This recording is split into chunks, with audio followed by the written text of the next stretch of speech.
Dios le bendiga a todos mis hermanos.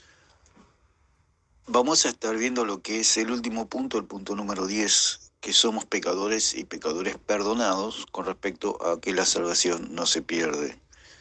Vamos a ver en Romanos capítulo 7, versículo 14, dice, porque sabemos que la ley es espiritual, mas yo soy carnal vendido al pecado. Entonces, el punto número 10, de que la salvación no se pierde, hay una interiormente tenemos un conflicto de que cómo puedo ser salvo si aún sigo pecando, digamos.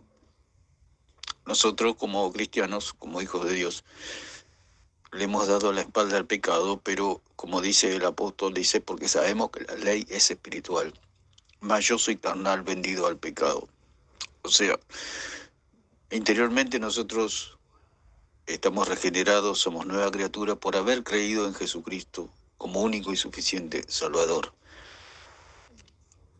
Pero estamos revestidos de carne, la cual sigue pecando o tiene una tendencia al pecado. Dice, mas yo soy carnal vendido al pecado. Lo que hay que entender es que hay una separación entre la nueva criatura y la carne, digamos, porque la carne en sí está hecho del barro y al estar hecha de barro tiene una tendencia al barro, digamos, o sea, al mundo, o sea, al pecado.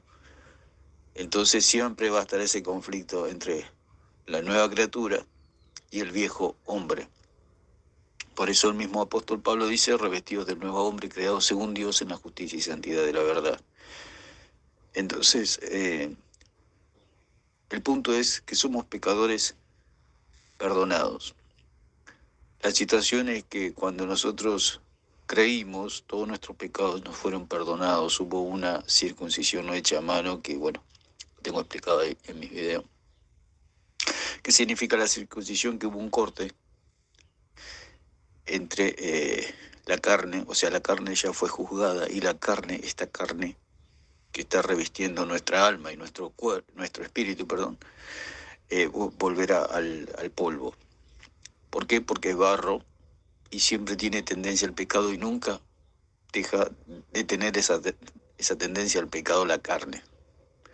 Por eso era necesario que Cristo viniera y destruyera por medio de su sacrificio, por medio de su muerte y su resurrección, esa carne fuera juzgada y al ser juzgada no nos pueda condenar a nosotros cuando nosotros creemos.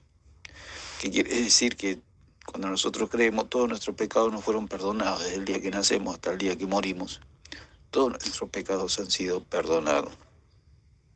Eso significa que somos pecadores perdonados. Significa que, porque sabemos que la ley es espiritual, mas yo soy carnal vendido al pecado.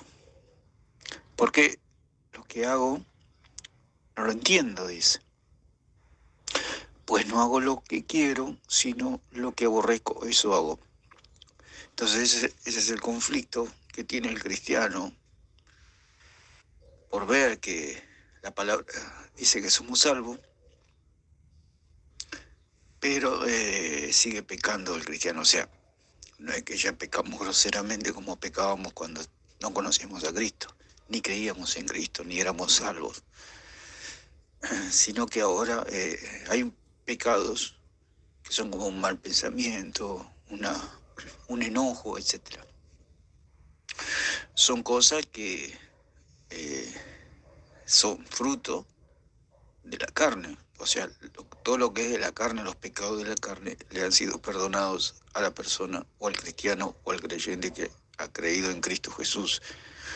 Todos los pecados le han sido perdonados. Y esa es la situación que nosotros tenemos. Dice, porque lo que hago no lo entiendo. O sea, yo peco y no entiendo por qué peco. Es lo que quiere decir el apóstol Pablo. Pues no hago lo que quiero, sino lo que aborrezco, eso hago. O sea, lo que yo desprecio. Aborrecer significa despreciar, poner en segundo lugar. O sea, todos los pecados nosotros los ponemos en segundo lugar, los aborrecemos, los despreciamos, pero resulta lo que despreciamos y aborrecemos, llega un momento que lo abrazamos. O sea, puede ser un enojo, puede ser que yo digo, aborrezco el enojo, no me quiero enojar. Y de repente llega un momento, una situación dada, y abrazo el enojo con fuerza, porque hay una situación que me obliga a enojarme, digamos, o me indigna. Por eso el apóstol Pablo también dice, airaos pero no pequéis. O sea que el enojo, la ira conlleva al pecado. O sea, podemos airarnos, pero es que esa ira no nos lleve a pecar. Entonces hay toda esa situación y ese conflicto en la vida de un cristiano, de un nacido de nuevo. La situación es que se enseña que una persona o un cristiano cuando peca ha perdido la salvación. Eso es absolutamente imposible. ¿Por qué? Porque ya hubo una regeneración, ya hubo una circuncisión. Para entender lo que era la circuncisión, era el corte del prepucio del varón. Y cuando se cortaba eso no podía volver más al cuerpo. Circuncidar significa rodear totalmente, hacer un corte en derredor, lo cual significa que nuestra carne, los pecados de nuestra carne ya no nos pueden condenar. Bueno, es un poquito complejo de entender. Pero la situación es que los pecados que nosotros cometemos en la carne ya no nos pueden condenar. Un cristiano, si no peca, digamos en el sentido de que se esfuerza por santificarse, será una vida bendecida, digamos. Pero aquel cristiano que peca tendrá una vida miserable, si se puede decir de alguna manera, o una vida triste, o terminará sus últimos días en tristeza. Porque si un cristiano miente, tarde o temprano esa mentira le va a alcanzar y va a pagar las consecuencias de sus mentiras. Y si un cristiano que no miente, por supuesto que va a ser una persona de tener buena fama, buena reputación, y va a ser bendecido por Dios y por los hombres. Esa es la diferencia, pero la salvación no la pierde. ¿Por qué? Porque los pecados de la carne, que ya están separados del cristiano, como dijimos en la circuncisión, cuando se cortaba el prepucio, se cortaba esa porción de carne del varón. Ese prepucio no podía volver más al cuerpo del niño, del bebé que se lo circuncidaba al 8º día. Es toda es una sobrefigura de lo que es la salvación, por supuesto. Por eso dice allí en Colosenses que tenemos una circuncisión no hecha a mano. Quiere decir que los pecados que antes nos condenaban, ahora no nos pueden condenar más. O sea, esa carne, que el prepucio era la sobrefigura de lo que es la carne, en la carne habitan todos los pecados. Por eso el apóstol Pablo dice que en la carne vive el pecado, mora el pecado. Así que ese es el gran conflicto del cristiano, que ve que peca y dice, ¿cómo puedo ser salvo si aún peco? El punto es que ha sucedido una obra, que es la obra de circuncisión, no hecha a mano, como dice. O sea, hay una separación. O sea, todos los pecados que el cristiano pueda cometer, estamos hablando de un cristiano verdadero, de una persona que ha creído en Jesucristo como su único y suficiente Salvador. No estamos hablando de religión, no estamos hablando de sectas. Porque el problema que tienen la religión y la secta es que han creído en un Cristo falso, o sea, en algo que no sucedió nunca, que es el nuevo nacimiento. Para que una persona, por más que peque, no sea condenada, tiene que haber nacido de nuevo. Ese es el punto. Porque si un religioso no puede ser salvo porque aún está en su pecado. La única manera de que suceda eso, de que hay una separación entre la carne y la nueva criatura, es por medio de la fe. Si la persona no cree en el Dios verdadero, por más que haga millones de obras buenas, no será salvo. Porque lo que le da salvación a un ser humano, a un hombre o una mujer, es haber creído en Jesucristo. Cuando cree, se produce esa circuncisión, o sea, ese corte. Hay un corte, hay una separación entre la carne y el espíritu, que ha sido regenerado. Entonces todos los pecados que pueda cometer ese cristiano ya no se le cuentan, ya no se le computan, entonces no puede ser condenado.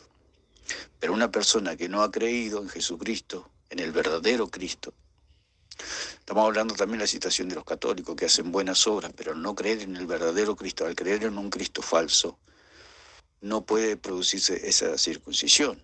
O sea, la circuncisión es un bien, digamos, es un beneficio que produce la salvación. Es como tener, como dijimos, 10 millones de dólares y usted quiere comprar un auto y esos 10 millones de dólares son falsos. Por más que usted tenga 10 millones de dólares, no puede tener el auto.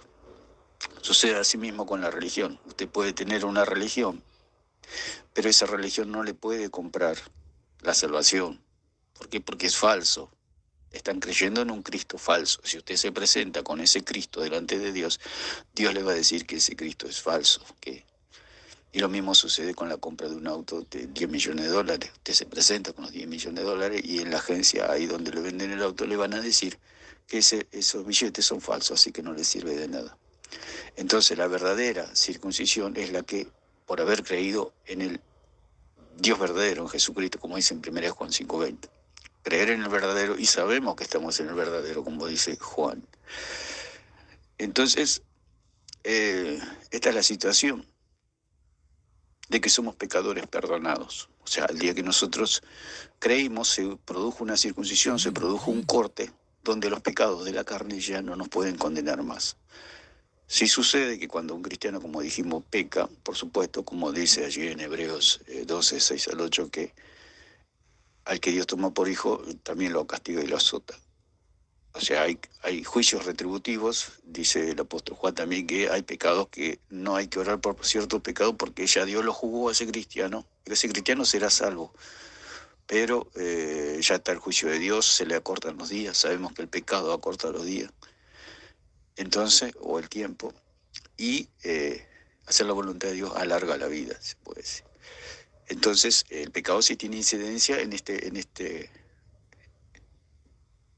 esfera de lo terrenal, en este tiempo, sí, porque si un cristiano roba, por supuesto, va a terminar muy posiblemente en la cárcel o sufrirá sus daños, etcétera. Todo pecado, a no ser que Dios quite el juicio, tenga misericordia, y bueno, nos salve como siempre el Señor nos salva, pero hay veces que el juicio cae, como dice el apóstol Juan, hay pecados que ya, hay personas que ya no se puede orar por personas porque ya el juicio de Dios está sobre ellos, aunque son salvas, son cristianos salvos, pero ya hay un juicio sobre esa persona. Es un poquito complejo quizá de entender, pero poquito a poco se va entendiendo a través de las enseñanzas de la palabra, se va a ir entendiendo poco a poco toda esta situación de que somos pecadores perdonados. Lo vamos a dejar por acá para que no se haga tan engorroso y podamos ir digiriendo, digamos, se puede decir, o masticando la palabra de que somos pecadores perdonados.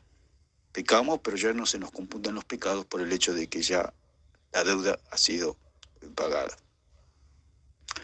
Así que vamos a continuar en el próximo video, si Dios quiere, o audio, para la gloria de Dios. Que Dios le bendiga a todos.